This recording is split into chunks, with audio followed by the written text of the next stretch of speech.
저희들은 더불어민주당 서울시당 산하의 새로운 서울준비특별위원회 위원들입니다. 전 위원장 박주민이고 제 왼쪽에는 김남근 의원님, 그리고 제 오른쪽에는 오기영 의원님이 함께 해주고 계십니다. 기자분들 중에 아시는 분들이 계시겠지만 저희 새로운 서울준비특별위원회 차원에서 얼마 전 서울시의 신통기획 모아주택 등의 주택공급 정책에 관련된 토론회를 진행한 바 있습니다. 그 토론회에서 실질적으로 서울 지역에 주택이 제대로 공급되고 있지 않다. 특히 신통기획은 서울시가 그동안 표방해 왔던 바와는 다르게 실질적인 성과를 내지 못하고 있다라는 발표가 있었고, 관련된 메시지를 저희 의원들 그리고 저 이렇게 내기도 했었고 기사화되기도 했었습니다. 그러자 오세훈 시장이 발끈해서 주택 공급이 무슨 빵 공장에서 빵 만드는 것인 줄 아느냐라고 또 재차 반발을 했는데, 저희들이 주장하는 바가 어떤 내용인지 이런 부분을 저희들이 소상히 좀 밝히고 하기 위해서 이번 기자회견을 열게 되었습니다. 우선 김남근 의원님의 말씀 듣도록 하겠습니다.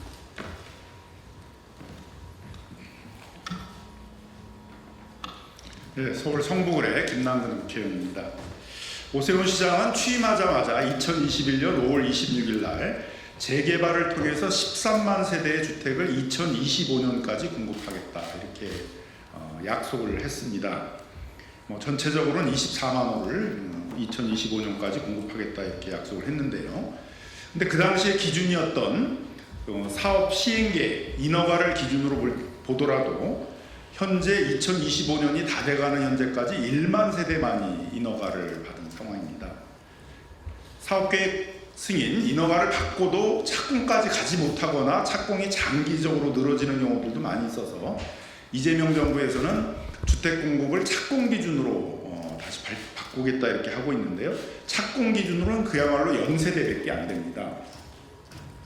재개발 현장에서는 재개발이 다 멈췄다, 지구 지정만 해놓고 아무런 대안도 없다 보니까 아무것도 진척되는 것이 없다라는 불만을 많이 얘기하고 있습니다. 말만 신통기획이지 하나도 신속하게 진행되는 것이 없다라는 비판들이 많이 일어나고 있습니다. 이런 상황이라면 책임 있는 서울시장으로서는 지구 지정만 돼 있고 왜 더 진척이 안 되고 있는지에 대한 정확한 분석을 통해서 대안을 내놔야 되는데, 마치 비아냥대듯이 주택 공급이 빵 공장이냐 빵 만들지 할 수 있는 게 아니다라는 무책임한 발언들을 해서 재개발 현장에 있는 많은 재개발 주민들의 분노를 사고 있습니다. 재개발뿐만 아니라 전체적인 주택수에 있어서도 2025년까지 24만 호를 공급하겠다 이렇게 약속을 했었는데요. 25년이 다 돼가는 지금 현재 보더라도 지난 10년간 평균 6만 9천 호가 서울 지역에서 주택이 공급됐습니다만 오세훈 시정 3년간을 평균해 본다면 4만 2천 호, 그러니까 사업 시행 계획으로 61% 수준밖에 주택이 공급되지 않았고, 착공 기준으로 하게 되면 지난 10년간 6만 8천 호가 공급이 됐습니다만은 지난 3년간 평균을 보게 되면 한 해에 3만 9천 정도만 공급이 돼서 10년 평균과 비교해 보게 되면 57%밖에 공급이 안 됐습니다. 그럼 이렇게 왜 그 오세훈 시정 3년 동안 서울 지역에서 주택 공급이 대규모로 감축되었는가에 대한 어떤 분석과 대안이 있어야 되는데, 빵 공장 타령만 해가지고는 이 문제가 해결이 되겠습니까? 만약 건설 회사들이 착공계를 받고도 그 사업을 하고 있지 못하다 그러게 되면 그런 PF 문제를 해결해가지고 주택 공급을 정상화시키겠다라든가 이 주택 공급에 대한 어떤 정상화 대책에 대한 얘기가 있어야 되는데, 아무런 주택 공급에 대한 정상화 대책이 없이 무책임한 빵 공장 발언만을 하고 있어서 이 점에 대해서는 오늘 기자회견을 통해서 우리 재개발 주민들을 대변해서 정확히 비판을 하고 대안을 세울 것들을 요구를 하고, 만일 대안이 없다면 이재명 정부에서 지금 본격적으로 서울 도심 지역에 공급하려고 하는 주택 정책에 부합해서 적극적으로 협력할 것들을, 방해하지 말 것들을 촉구하자는 취지에서 기자회견을 갖게 되었습니다.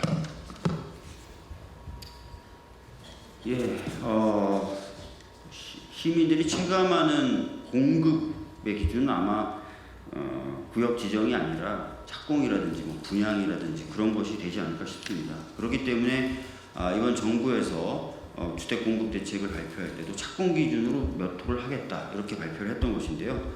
오로지 구역 지정만을 기준으로 자기가 할 일을 다 했다라고 얘기하는 것은 실질적으로 주택 공급을 바라는 서울 시민의 염원과 바람과는 상당히 차이가 있을 것이고 그동안 서울시가 이야기해왔던 바하고도 상당히 거리가 떨어지는 것입니다. 이 점에 대해서 다시 한번 저희가 명확히 지적하고요. 다음은 오기영 의원님의 말씀을 듣고 또 기자회견 낭독도 이어가도록 하겠습니다.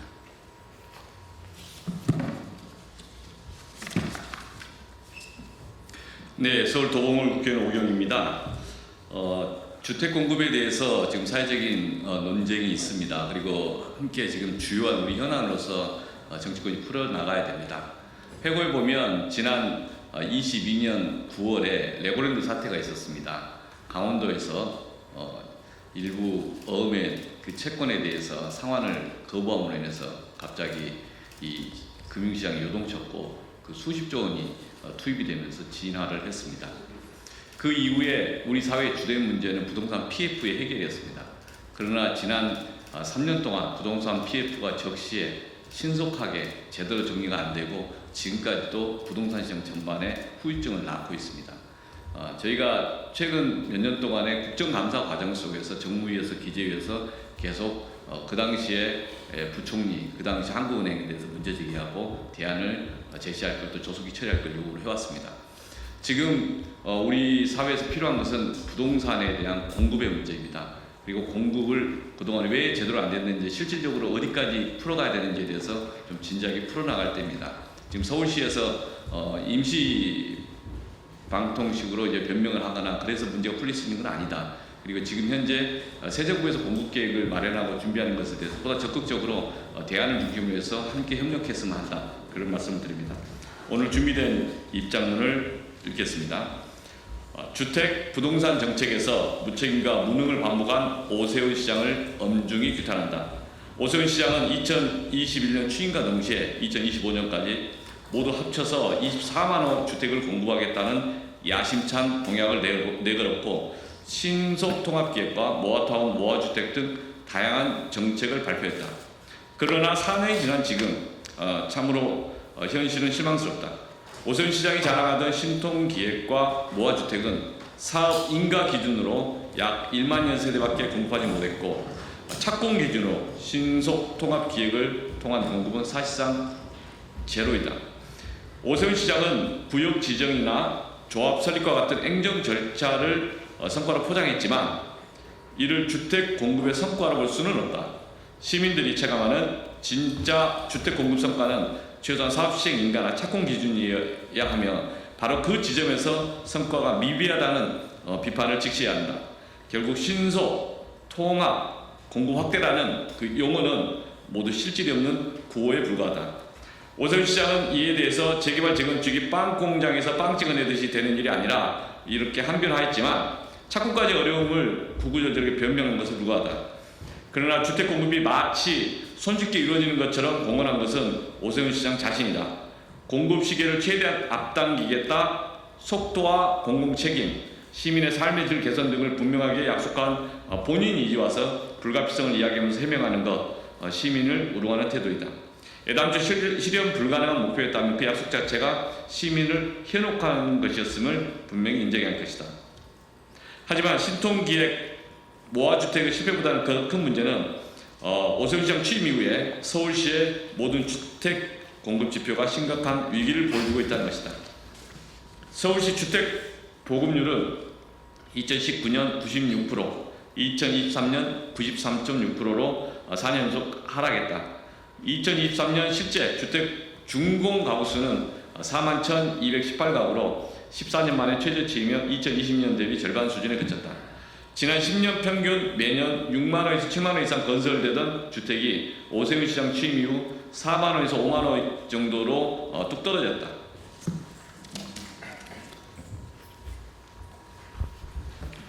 오세훈 시장의 주택정책 무능은 비단 주택 공급에서만 나타나는 게 아니다. 2022년 8월 폭우로 인한 반지하 사고 당시 오세훈 시장은 반지하는 후진적 주거유형이라며 폐지를 발표했지만 실질적 방안을 제시하지 못한 채 논란만 만들었다. 2025년 2월에는 충분한 검토 없이 토지거래 허가제를 해제해서 부동산 가격이 폭등하고 가계부채가 증가하는 등 시장에 혼란을 유발했다. 최근 보증금 미반환 사태가 일어난 청년 안심주택 대부분 오세훈 시장 취임 후 준공된 것이다.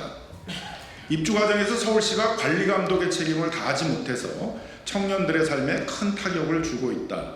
이처럼 오세훈 시장의 주택 부동산 정책은 어느 것 하나 시민의 삶을 개선하기는커녕 불안과 불신만 안겨줬다.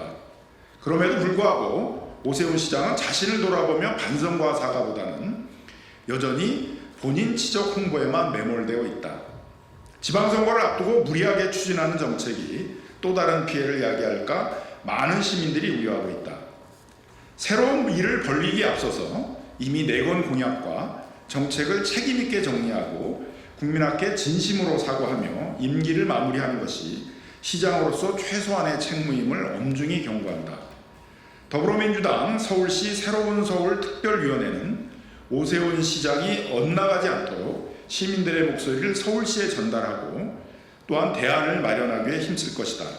2025년 9월 9일 더불어민주당 서울시당 새로운 서울 특별위원회. 네, 이야기 마치겠습니다.